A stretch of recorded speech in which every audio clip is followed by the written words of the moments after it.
वर्णिवेशरमणीय दर्शनं मन्दहासरुचिराननाम्बुजं पूजितं सुरनरोत्तमैर्मुदा धर्मनन्दनमहं विचिन्ते। असतो मा षड्गमय तमसो मा ज्योतिर्गमय मृत्युर्मा अमृतं गमय। ओम शांति शांति शांति।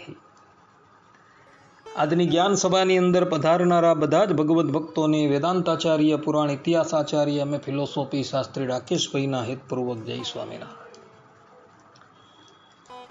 ભક્તો, ગયા વખતની જ્ઞાન સભાની અંદર આપણે બધાએ શ્રીમદ ભાગવતના દસમ સ્કંદની અંદર 69માં અધ્યાયમાં ભગવાન શ્રી કૃષ્ણની ગૃહચર્યા નારદજીએ જોઈ એ કથાનું આપણે શ્રવણ કર્યું। હવે આજે 70માં અધ્યાયથી લઈને 72માં અધ્યાય પર્યંત આ 3 અધ્યાયમાં ભગવાન શ્રી કૃષ્ણની નિત્યચર્યા તથા ભગવાન શ્રી કૃષ્ણએ જરાસંધનો ઉદ્ધાર કરી યુધિષ્ઠિર મહારાજ પાસે રાજસૂય યજ્ઞ કરાવ્યો તેની કથા જે છે આપણે શ્રવણ કરશું। કથા જે છે એ બહુ મોટી છે, એટલે આપણે 2-3 પ્રવચનની અંદર આ કથા જે છે એ વિરામ આપશું। 70માં અધ્યાયની અંદર સુખદેવજી મહારાજ ભગવાન શ્રી કૃષ્ણની નિત્યચર્યાનું વર્ણન કરતા થકા પરીક્ષિતને કહે છે કે બ્રાહ્મે મુહૂર્તમ ઉત્થાય વાર યુપસ્પૃશ્ય માધવ દદ્યો પ્રસન્નકર્ણ આત્માનમ તમસઃ પરમ। ભગવાન શ્રી કૃષ્ણ નિત્ય બ્રહ્મ મુહૂર્તની અંદર ઊભા થઈ જતા અને હાથ તથા મુખ ધોઈને પોતાના માયાતીત આત્મ સ્વરૂપનું ધ્યાન કરતા તે સમયે તેમનું રોમે રોમ આનંદથી ખીલી ઉઠતું હતું। ભક્તો, આ શ્લોકની ઉપર હું તમને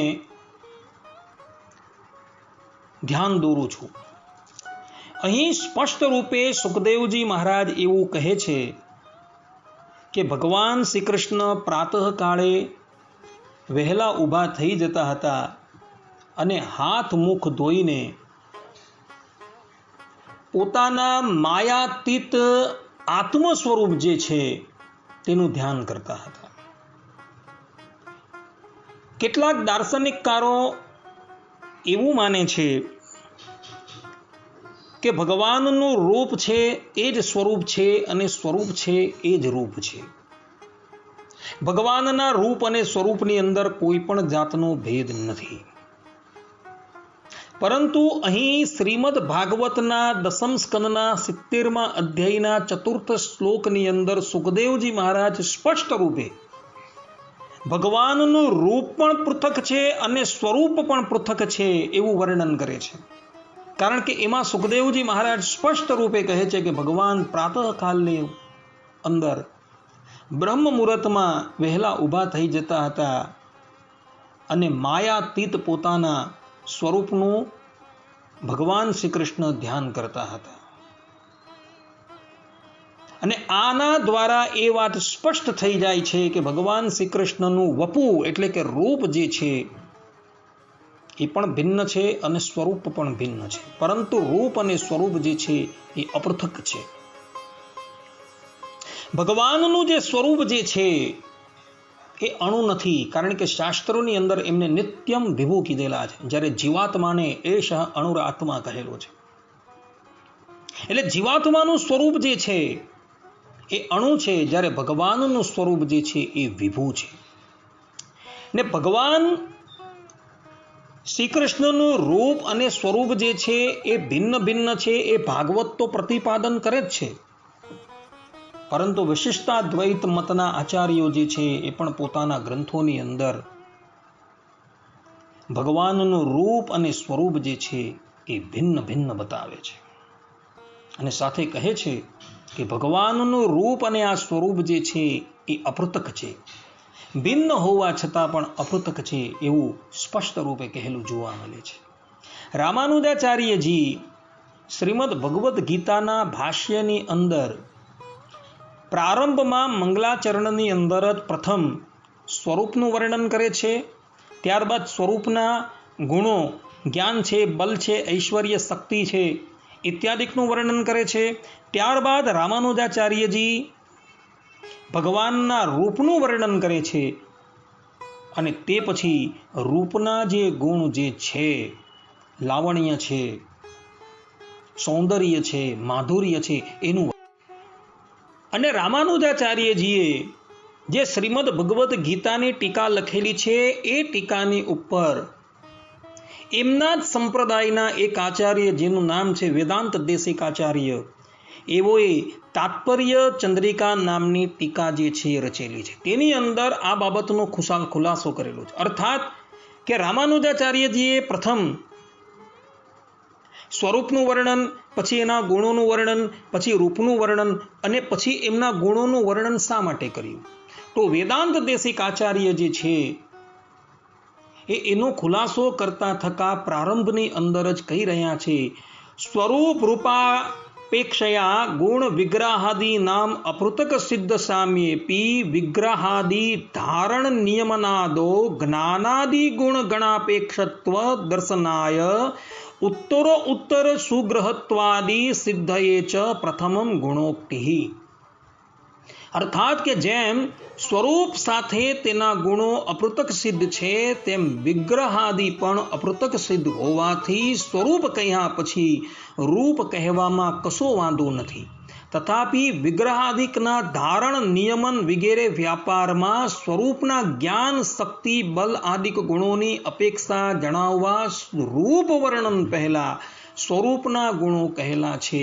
અને આ પ્રમાણે કહી વેદાંત દેશિક આચાર્યએ સ્પષ્ટ રૂપે એવું પ્રતિપાદન કરેલું છે કે ભગવાનનું રૂપ પણ પૃથક છે અને એના ગુણો પણ પૃથક છે, સ્વરૂપ પણ પૃથક છે અને સ્વરૂપના ગુણો જે છે એ પણ પૃથક છે, પરંતુ એ બધા જ જે છે એ અપૃથક છે, એકબીજા વગર રહી શકતા નથી. આ પ્રમાણે કહી વેદાંત દેશિક આચાર્યએ રૂપ અને સ્વરૂપનો ભેદ જે છે એ બતાવેલું છે.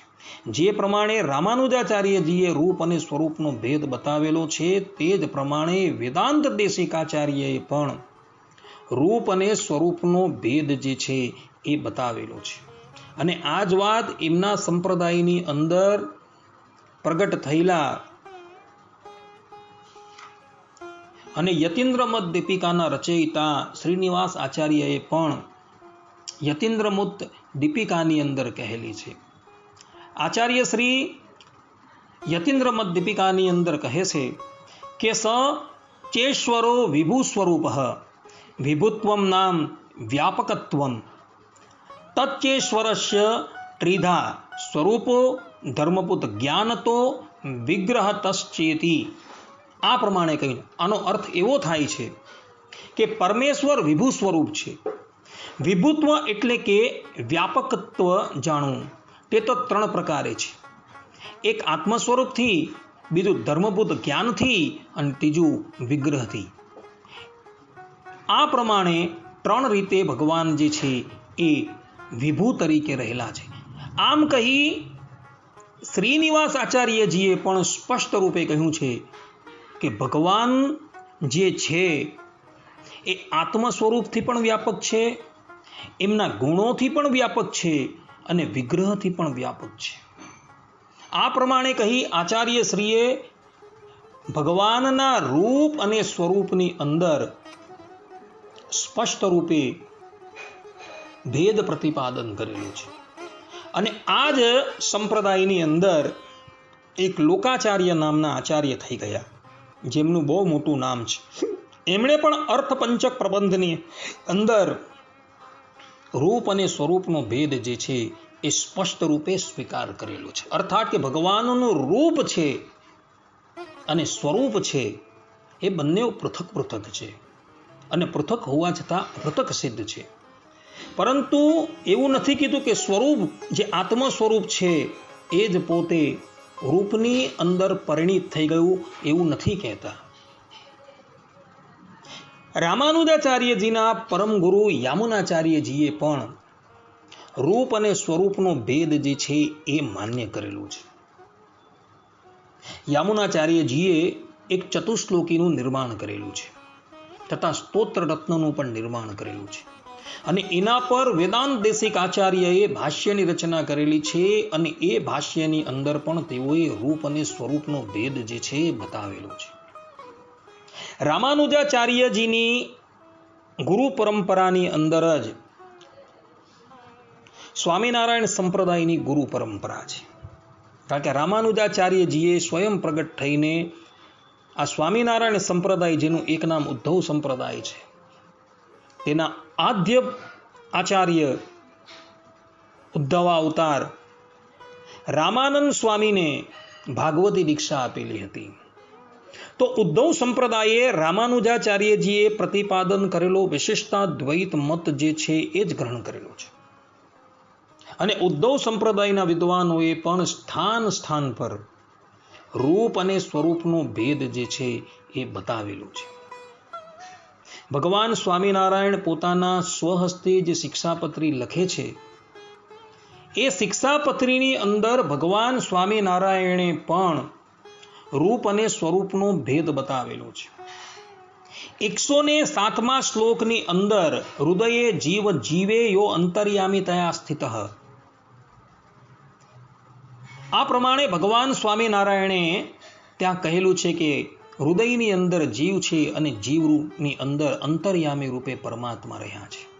આ પ્રમાણે કહી ભગવાન સ્વામિનારાયણે સ્પષ્ટ રૂપે કહ્યું છે કે જીવાત્માની અંદર અંતર્યામી રૂપે એ પરબ્રહ્મ પરમાત્મા જે છે એ સ્વરૂપથી રહેલા છે. અને ત્યારબાદ એના પછીના શ્લોકની અંદર ભગવાન સ્વામિનારાયણ રૂપનું પ્રતિપાદન કરે છે કે સ શ્રી કૃષ્ણ પરમ બ્રહ્મ ભગવાન પુરુષોત્તમ ઉપાસ્ય ઇષ્ટદેવો નઃ સર્વ આવિર્ભાવ કારણ.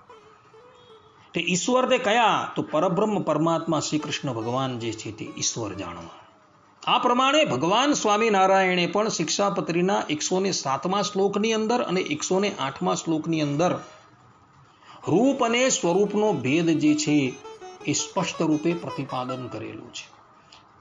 ભગવાન સ્વામિનારાયણના શિષ્ય અને દાર્શનિક સાર્વભૌમ એવા સદગુરુ ગોપાળાનંદ સ્વામી કે જેઓએ પ્રસ્થાન ચતુષ્ટયની ઉપર ભાષ્યની રચના કરી વાદ ગ્રંથનું નિર્માણ કરેલું છે, એવો ઈશાવાસ્ય ઉપનિષદના ભાષ્યની અંદર આવતા મંત્ર તદે જતી તન્ને જતી, આ મંત્રની વ્યાખ્યા કરતા થકા પોતે કહે છે એ જતી સ્વાસાધારણ દિવ્ય મંગલ વિગ્રહેણ ચલતી નેય જતી સ્વરૂપાન ન ચલતી વા.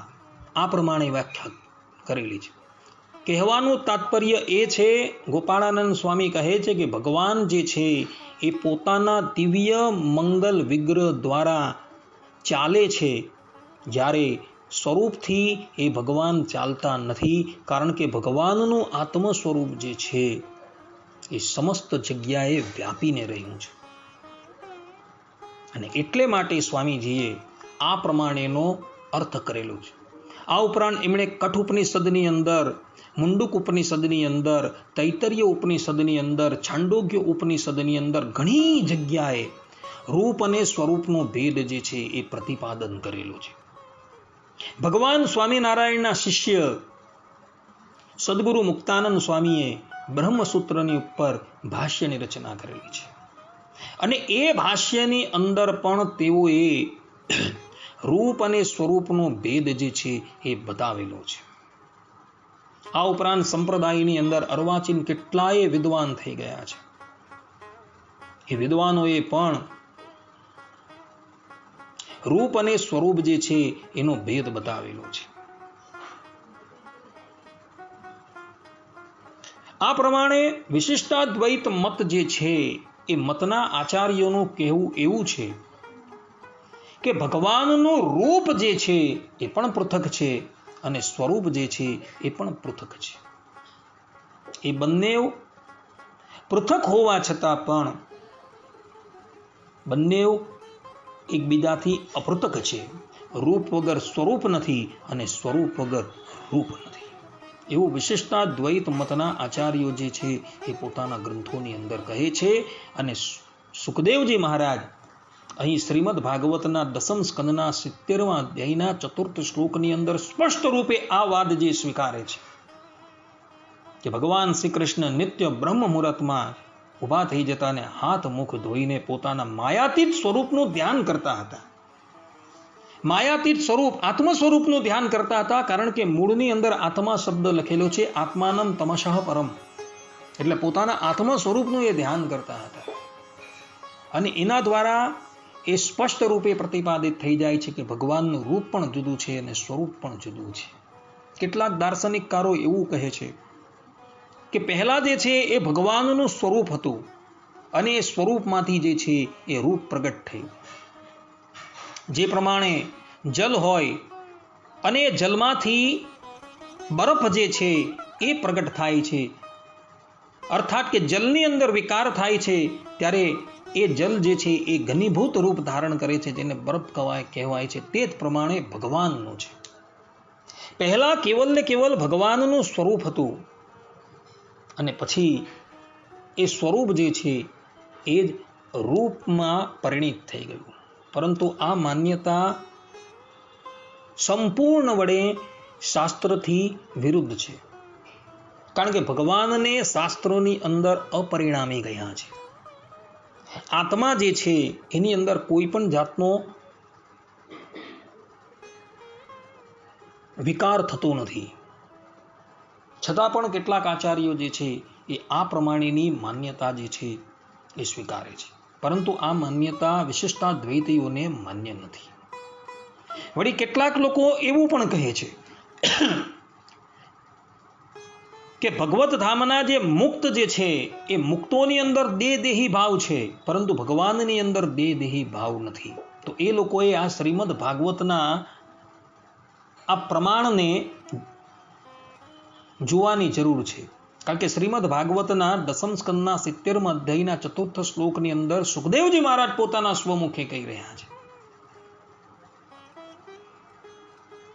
કે ભગવાનનું સ્વરૂપ પણ જુદું છે અને ભગવાનનું રૂપ જે છે એ પણ જુદું છે. એક તત્વાત્મક લોચો નથી. વિશિષ્ટાદ્વૈતીઓની બધી જ માન્યતા જે છે એ શ્રુતિ અને સ્મૃતિમૂલક છે. માટે સુખદેવજી મહારાજે જે કહ્યું છે એ જ માનવા યોગ્ય છે, બીજું બધું ત્યાગ કરવા યોગ્ય છે. આ પ્રમાણે ભગવાન શ્રી કૃષ્ણ પ્રાતઃકાળે ઊભા થઈ પોતાના માયાતીત સ્વરૂપનું ધ્યાન કરી પછી નિર્મલ જલથી સ્નાન કરી શુદ્ધ વસ્ત્ર ધારણ કરી સત્પુરુષોના આદર્શ હોવાથી ભગવાન જે છે એ નિત્ય સંધ્યાવંદન કરવા માટે બેસે છે. સંધ્યાવંદન કર્યા બાદ ભગવાન હવન કરે છે, મૌન રહીને ગાયત્રી જપ કરે છે. સૂર્યોદય થતા ભગવાન જે છે એ સૂર્ય ઉપસ્થાન કરે છે અને પોતાના અંશરૂપ દેવતાઓ, ઋષિઓ તથા પિતૃઓનું પણ તર્પણ કરે છે. કહેવાનું તાત્પર્ય એ કે કેટલાક સંપ્રદાયના લોકો જે છે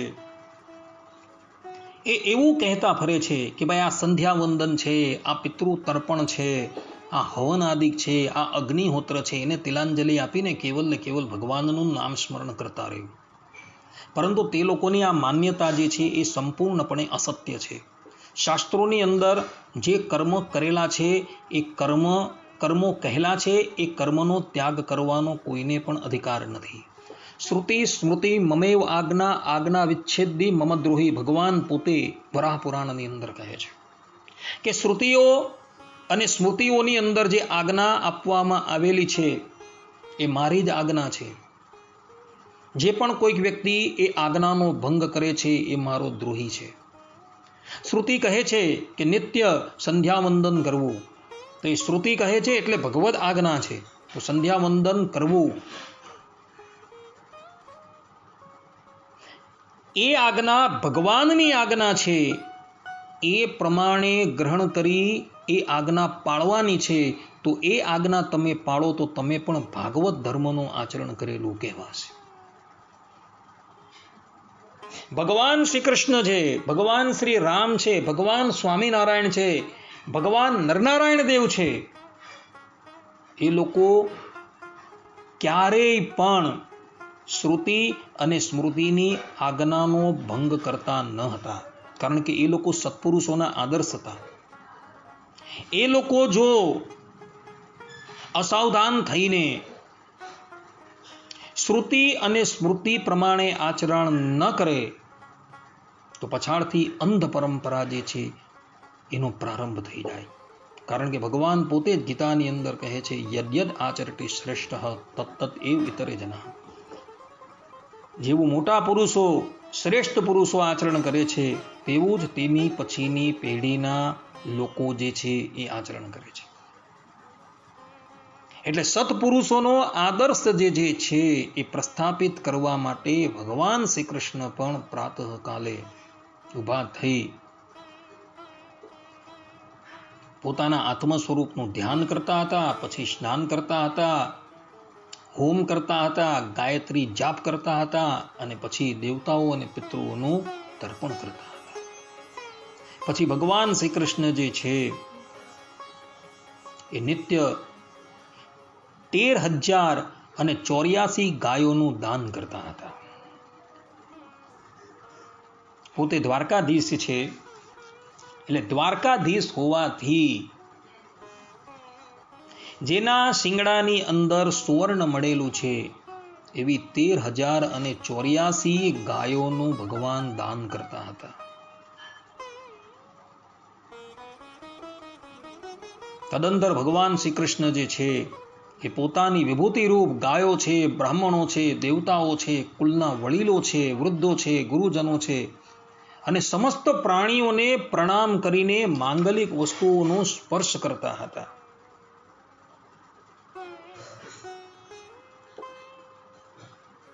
અને પછી ભગવાન પોતે પોતાનો રાજકીય શણગાર જે છે એ ધારણ કરી ઉદ્ધવજી અને સાત્યકીની સાથે રથ ઉપર સવાર થઈને સુધર્મા સભાની અંદર આવતા હતા. અને ત્યાં આવી ભગવાન જે છે એ રાજકીય કાર્ય જે છે એ સંભાળતા હતા. આ પ્રમાણે ભગવાન શ્રી કૃષ્ણની દૈનિક ક્રિયાઓ જે છે એ ચાલતી હતી. એક દિવસની વાત છે, ભગવાન શ્રી કૃષ્ણ દ્વારકાની અંદર આવેલી સુધર્મા સભાની અંદર પોતાના મંત્રીઓની સાથે વિરાજમાન હતા. એવા જ સમયની અંદર દ્વારપાલ જે છે એ ભગવાન શ્રી કૃષ્ણની પાસે આવે છે અને ભગવાન શ્રી કૃષ્ણને કહે છે કે પ્રભુ, દ્વાર ઉપર એક અપરિચિત વ્યક્તિ ઊભો રહ્યો છે અને તમને એ મળવા માટે વિનંતી કરી રહ્યું છે. દ્વારપાલની વાત સાંભળી ભગવાન શ્રી કૃષ્ણ દ્વારપાલને કહે છે કે એ વ્યક્તિને અમારી પાસે લઈ આવો. એટલે દ્વારપાલ જે છે એ અપરિચિત વ્યક્તિને ભગવાન શ્રી કૃષ્ણની પાસે લઈ આવે છે. એ અપરિચિત વ્યક્તિ હતો જરાસંધની કેદની અંદર કેદ થયેલા 20,000 રાજાઓનો દૂત. એ દૂત ભગવાન શ્રી કૃષ્ણની પાસે આવે છે, ભગવાન શ્રી કૃષ્ણને પગે લાગે છે અને જરાસંધની કેદની અંદર કેદ થયેલા રાજાઓનો સંદેશો જે છે એ ભગવાનને સંભળાવે છે. દૂત ભગવાન શ્રી કૃષ્ણને કહે છે કે હે પ્રભુ, આપ સ્વયં જગદીશ્વર છો અને આપે જગતમાં પોતાના જ્ઞાન બલ વગેરે અંશો સાથે એટલા માટે અવતાર ગ્રહણ કર્યું છે કે સંતોની રક્ષા કરીને દુષ્ટોને દંડ આપી શકો. આવી સ્થિતિમાં પ્રભુ, જરાસંધ વગેરે કોઈ બીજા રાજાઓ આપની ઈચ્છા અને આજ્ઞાથી વિપરીત અમને કઈ રીતે કષ્ટ આપી રહ્યા છે એ વાત અમારી સમજમાં આવતી નથી. જો એમ કહેવામાં આવે કે જરાસંધ અમને કષ્ટ આપતો નથી તેના રૂપે અમારા અશુભ કર્મો જ અમને દુઃખ આપી રહ્યા છે, તો એ પણ બરાબર નથી. કેમ કે જ્યારે અમે લોકો આપના પોતાના છીએ ત્યારે અમારા દુષ્કર્મો અમને ફલ આપવા કઈ રીતે સમર્થ થઈ શકે? તેથી આપ કૃપા કરીને અવશ્ય અમને આ દુઃખમાંથી મુક્ત કરો. આ પ્રમાણે દૂત જે છે એ પેલા રાજાઓનો સંદેશો ભગવાન શ્રી કૃષ્ણને સંભળાવે છે. એ રાજાઓ તન મન અને ધનથી ભગવાનના શરણની અંદર આવી ચૂકેલા છે. એ 20,000 ઉપરાંત રાજાઓને જરાસંધે એટલે માટે કેદ કરેલા હતા કે 20,000 રાજાઓની ભગવાન ચંદ્રમૌલેશ્વરને બલિ આપી હું અજર અમર થઈ જાઉં, એ ઉદ્દેશ્યથી એ બધા જ રાજાઓને જીતી જરાસંધે કેદ કરેલા હતા. અને એ કેદખાનાની અંદર રહેતા થકા એ રાજાઓ અત્યંત કષ્ટ પામતા હતા. એ રાજાઓના કર્ણની અંદર ભગવાન શ્રી કૃષ્ણની કીર્તિ જે છે એ સંભળાઈ હતી. અને એને લઈને એ રાજાઓએ ભગવાન શ્રી કૃષ્ણની પાસે પોતાના દૂતને મોકલેલો હતો અને કહ્યું હતું કે પ્રભુ, આ જરાસંઘના કારાવાસમાંથી આપ અમને મુક્ત કરાવો.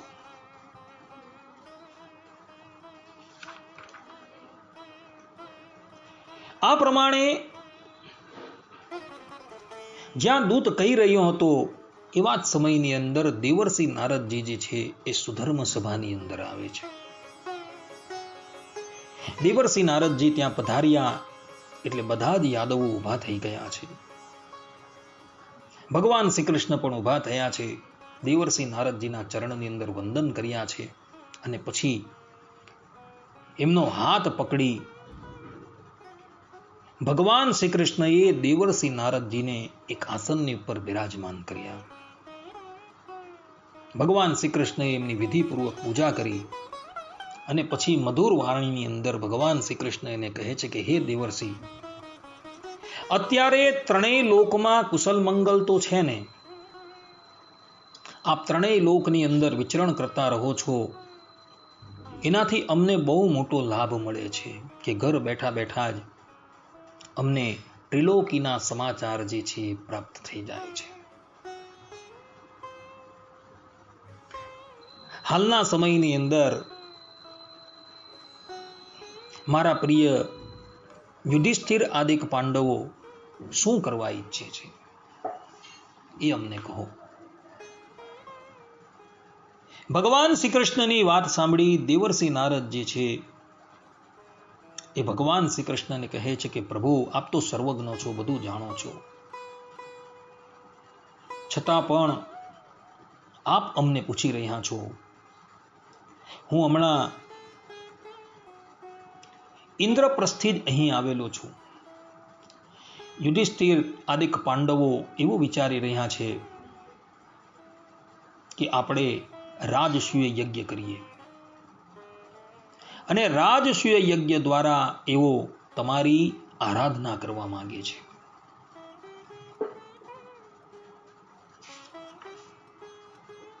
આ પ્રમાણે દેવર્ષિ નારદજીએ કહ્યું,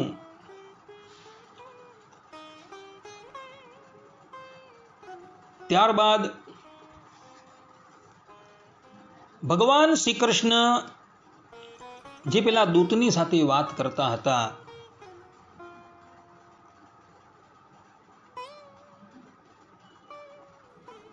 એ વાતની અંદર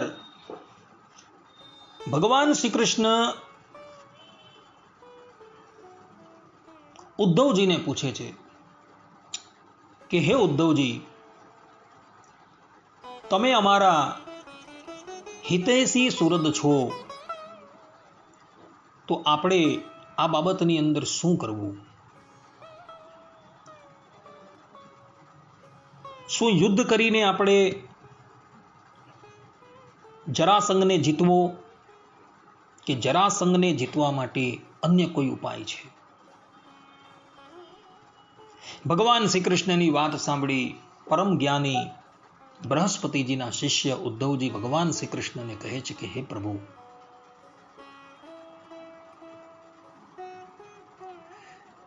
જો જરાસંધની સાથે આપણે યુદ્ધમાં ઉતરીએ તો જરાસંધની પાસે 100 અક્ષોહિણી સેના છે અને એ સેનાની સાથે યુદ્ધ કરતા કરતા વર્ષોના વર્ષો વ્યતીત થઈ જાય એમ છે. તમારા ફોઈના દીકરા યુધિષ્ઠિર આદિક પાંડવો રાજસૂય યજ્ઞ જે છે એ કરવા ઈચ્છી રહ્યા છે અને એને માટે એમણે સંપૂર્ણ ધરાતલની ઉપર દિગ્વિજય કરવો પડશે.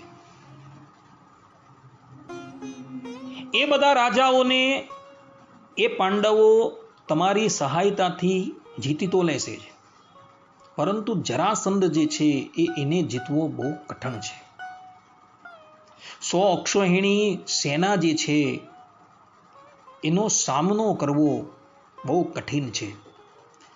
પરંતુ કોઈક વ્યક્તિ દ્વંદ્વ યુદ્ધની અંદર એ જરાસંધને ચુનૌતી આપે અને એ દ્વંદ્વ યુદ્ધની અંદર જો જરાસંધને મોતને ઘાટ ઉતારી દેવામાં આવે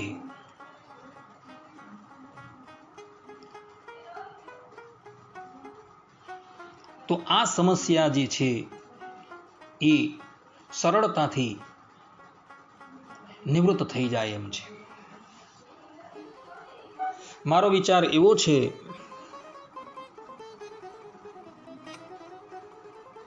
કે પાંડુપુત્ર ભીમ જે છે એ જરાસંધની પાસે જઈ બ્રાહ્મણનો વેશ ધારણ કરી જરાસંધની પાસે જઈ એની પાસે દ્વંદ્વ યુદ્ધની યાચના કરશે તો જરાસંધ જે છે એ બહુ મોટો બ્રાહ્મણ ભક્ત છે. એ બ્રાહ્મણે માગેલી વસ્તુને ક્યારેય પણ અસ્વીકાર ન કરશે અને એ દ્વંદ્વ યુદ્ધની અંદર પાંડુપુત્ર ભીમ જરાસંધને જીતી લે તો બધા જ રાજાઓ જે છે એ સરળતાથી કષ્ટથી મુક્ત થઈ જશે અને યુધિષ્ઠિર મહારાજનો રાજસૂય યજ્ઞ જે છે એ પણ સરળતાથી થઈ શકશે. કારણ કે રાજસૂય યજ્ઞની અંદર ભૂતલના સમસ્ત રાજાઓને જીતવા જરૂરી છે. ભૂતલના બધા જ રાજાઓ જીતાઈ જશે, પરંતુ જરાસંધ જે છે એ 100 અક્ષોહિણી સેના ધરાવે છે અને 100 અક્ષોહિણી સેનાનો સામનો કરવો એ અશક્ય વાત છે. આ પ્રમાણે જ્યારે ઉદ્ધવજીએ સર્વજ્ઞ એવા ભગવાનને સલાહ આપી ત્યારે ભગવાનને ઉદ્ધવજીની વાત જે છે એ બહુ જ રુચિકર લાગી છે. ત્યારબાદ ભગવાન શ્રી કૃષ્ણ જે છે એ પેલા રાજાઓના દૂતને આશ્વાસન આપે છે અને કહે છે કે હે દૂત, એ રાજાઓને જઈને કહેજો કે અમે થોડા જ સમયની અંદર જરાસંધનો વધ જે છે એ કરાવી દેશું અને તમારા બધાને જ આ કષ્ટમાંથી મુકાવશું. ભગવાન શ્રી કૃષ્ણની વાત સાંભળી દૂત જે છે એ દ્વારકાથી વિદાય થાય છે અને એ મગધ દેશમાં આવે છે અને મગધ દેશમાં જે કેદખાનાની અંદર એ રાજાઓ રહેતા હતા એ બધાને જ ભગવાન શ્રી કૃષ્ણનો સંદેશો જે છે એ સંભળાવે છે. તે પછી ભગવાન શ્રી કૃષ્ણ પોતાના સમસ્ત પરિવારને લઈને દ્વારકાથી ઇન્દ્રપ્રસ્થ જવા માટે તૈયાર થાય છે. ભગવાન શ્રી કૃષ્ણની 16,108 રાણી છે. એ બધાના પુત્રો છે, પૌત્રો છે. એ બધાને લઈને જ આ વખતે ભગવાન શ્રી કૃષ્ણ જે છે એ ઇન્દ્રપ્રસ્થ જવા માટે તૈયાર થયા છે. અને થોડા જ દિવસની અંદર પોતાના સમસ્ત પરિવાર અને સૈન્ય શક્તિની સાથે ભગવાન શ્રી કૃષ્ણ જે છે એ ઇન્દ્રપ્રસ્થ પધારેલા છે. પાંડવોને સમાચાર પ્રાપ્ત થયા છે કે અમારા આરાધ્ય દેવ ભગવાન શ્રી કૃષ્ણ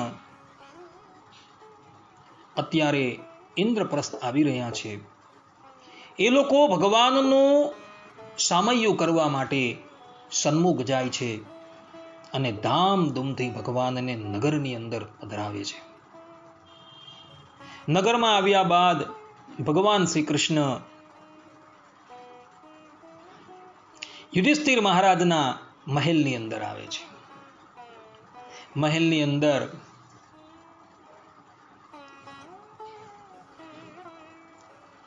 પોતાના ફોઈ કુંતાજીના દર્શન કરી ભગવાન શ્રી કૃષ્ણ એમને પગે લાગે છે. ભગવાન શ્રી કૃષ્ણ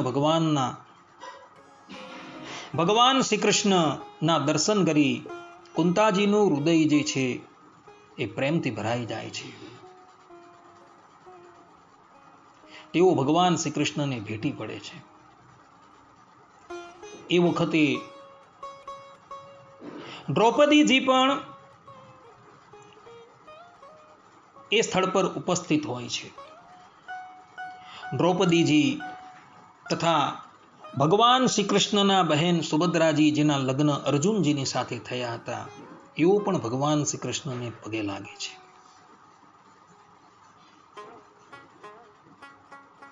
તે પછી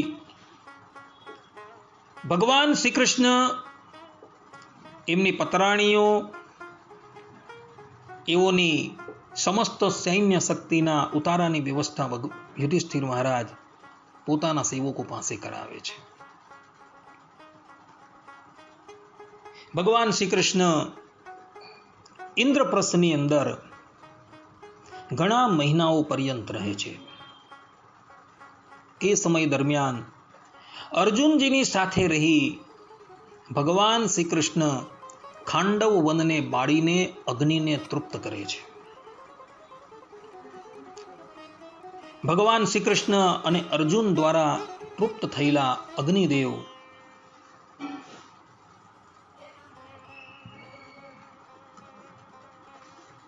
વરુણ લોકમાંથી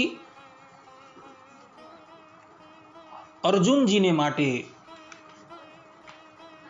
એક સરસ મજાનું ધનુષ્ય, 2 અક્ષય તૃણીર,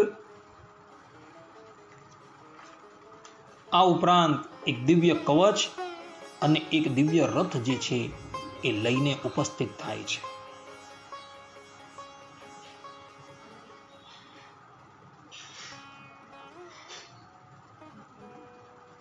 અગ્નિદેવ અર્જુનજીને માટે જે ધનુષ લાવેલા હતા એ ધનુષનું નામ હતું ગાંડીવ, જેની રચના સ્વયં વિશ્વકર્માજીએ કરેલી હતી. કેટલાય કાળ પર્યંત આ ધનુષ જે છે એ બ્રહ્માજીના હાથની અંદર સુશોભિત હતું અને ત્યારબાદ વરુણજીના હાથની અંદર સુશોભિત હતું. અને એ ધનુષ જે છે અગ્નિદેવ વરુણ દેવતાની પાસેથી લાવી અર્જુનજીને સુપ્રત કરે છે. કોઈક વ્યક્તિને સ્વાભાવિક રીતે જિજ્ઞાસા થાય કે આ ગાંડીવ ધનુષનું નિર્માણ કોણે કરેલું, એ પૂર્વે કોના હાથમાં હતું તથા ગાંડીવનો અર્થ શું થાય. તો આ ગાંડીવ ધનુષનું નિર્માણ જે છે એ વિશ્વકર્માજીએ કરેલું. આ વાત મહાભારતની અંદર લખેલી છે.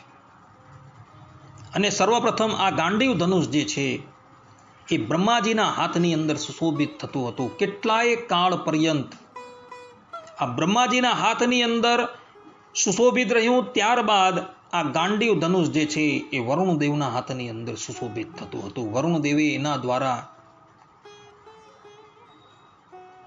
ત્રિલોકીને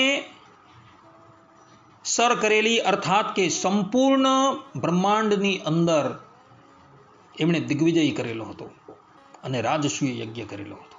અને ત્યારબાદ એ વરુણ દેવતાની પાસેથી અગ્નિ દેવતા જે છે એ આ ધનુષ લાવીને અર્જુનજીને સુપ્રત કહે છે. ગાંડીવ ધનુષની વ્યુત્પત્તિ કરતા થકા મહાભારતના ઉદ્યોગ પર્વના 98મા અધ્યાયના 19મા શ્લોકની અંદર કહ્યું છે, એશ ગાંડી મયશ્ચાપો લોક સંહાર સંવૃત. અર્થાત કે વજ્રની ગાંઠને ગાંડી કહે છે. એ ધનુષ તેનું જ બનેલું હોવાથી એને ગાંડીવ કહે છે. અર્થાત વજ્ર જે આવે, વજ્રની જે ગાંઠ આવે તેને ગાંડી કહે છે. અને એ જ ગાંડીમાંથી એ ધનુષનું નિર્માણ થયું હોવાથી એને ગાંડીવ કહે છે. આ ઉપરાંત અગ્નિ દેવતા અર્જુનજીને માટે એક રથ લાવી આપે છે. જે રથનું નામ હતું નંદી ઘોષ. આ વાત જે છે એ ગરુડ પુરાણની અંદર લખેલી. ગરુડ પુરાણની અંદર અર્જુનજીના રથનું નામ આપેલું છે. અર્જુનજીના રથનું નામ હતું નંદી ઘોષ.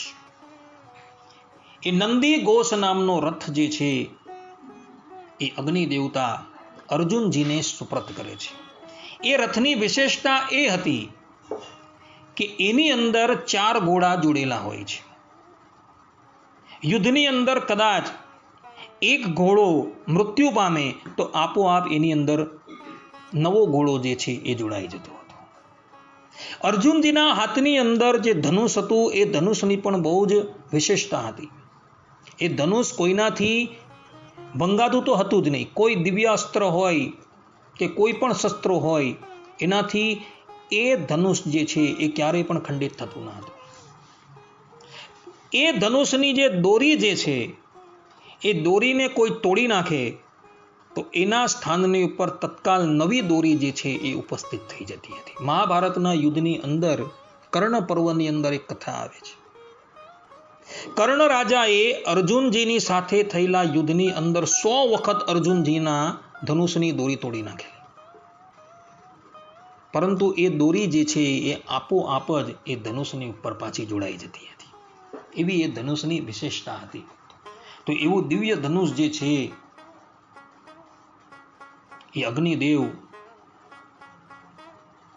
અર્જુનજીને માટે વરુણ લોકમાંથી લઈ આવે છે. દિવ્ય કવચ પણ અગ્નિદેવ અર્જુનજીને સુપ્રત કરે છે કે જે કવચ ધારણ કરવાથી કોઈ પણ અસ્ત્ર શસ્ત્ર અર્જુનજીનું કંઈ પણ બગાડી ન શકે. આ ઉપરાંત 2 અક્ષય તુણીર અગ્નિદેવ અર્જુનજીને સુપ્રત કરે છે કે જેની અંદરથી ક્યારેય પણ બાણો જે છે એ સમાપ્ત જ ન થતા હતા. એવું અક્ષય તુણીર હતું. આ પ્રમાણે અગ્નિદેવ અર્જુનજીને વિવિધ પ્રકારના અસ્ત્ર શસ્ત્ર અને ધનુષ જે છે એ પ્રદાન કરીને પછી ત્યાંથી વિદાય થાય છે. ભગવાન શ્રી કૃષ્ણ અને અર્જુનજી જ્યારે ખાંડવ વનનો દાહ કરતા હતા ત્યારે એ ખાંડવ વનની અંદર દાનવોના શિલ્પી મયાસુર નિવાસ કરીને રહેતા હતા.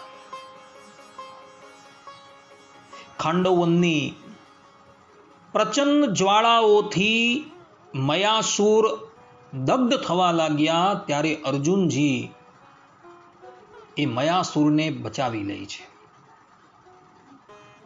મયાસુર ભગવાન શ્રી કૃષ્ણના પ્રિય સખા અર્જુનજીના શરણમાં આવે છે.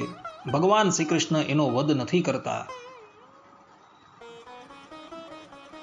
અર્જુનજી એમને જીવિત છોડી દે છે. ત્યારે ભગવાન શ્રી કૃષ્ણની આજ્ઞાથી મયાસુર જે છે એ પાંડવોને માટે એક દિવ્ય સભાનું નિર્માણ કરે છે. એ સભાની અંદર મયાસુર જે છે એ પોતાની સમસ્ત બુદ્ધિ જે છે એનો ઉપયોગ કરી દે છે અને ત્યાં એવી રચના કરે છે કે સ્થળ હોય ત્યાં જળનો બ્રહ્મ થાય, જળ હોય ત્યાં સ્થળનો બ્રહ્મ થાય. આ ઉપરાંત કોઈ સ્થળ પર દ્વાર બંધ હોય પરંતુ વાસ્તવની અંદર એ દ્વાર જે છે એ ખુલેલું હોય, કોઈ જગ્યાએ દ્વાર ખુલેલું હોય પરંતુ વાસ્તવની અંદર એ દ્વાર જે છે એ બંધ હોય. એ પ્રમાણેની કલા જે છે એ મયાસુરે એ સભાની અંદર મૂકેલી હતી. ભગવાન શ્રી કૃષ્ણ કેટલાય મહિના પર્યંત ઇન્દ્રપ્રસ્થની અંદર રોકાય છે. ભગવાન શ્રી કૃષ્ણ ક્યારેક ક્યારેક યુધિષ્ઠિર મહારાજને આનંદિત કરવા માટે તથા અર્જુનજીને પ્રસન્ન કરવા માટે આખેટ કરવા માટે પણ જતા હતા, વનની અંદર વિહાર કરવા માટે પણ જતા હતા. ભગવાન શ્રી કૃષ્ણ ઘણા મહિના પર્યંત ઇન્દ્રપ્રસ્થની અંદર રોકાઈને પાંડવોની સેવા જે છે તેનો સ્વીકાર કરે છે. એક દિવસની વાત છે, યુધિષ્ઠિર મહારાજ ભગવાન શ્રી કૃષ્ણને કહે છે કે હે પ્રભુ, મારે રાજસૂય યજ્ઞ દ્વારા આપશ્રીનું યજન કરવું છે.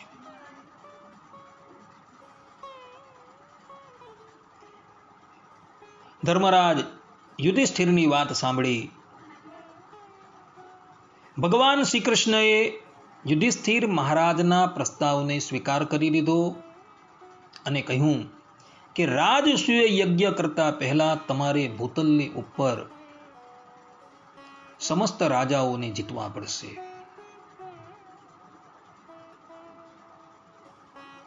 અને એ રાજાઓને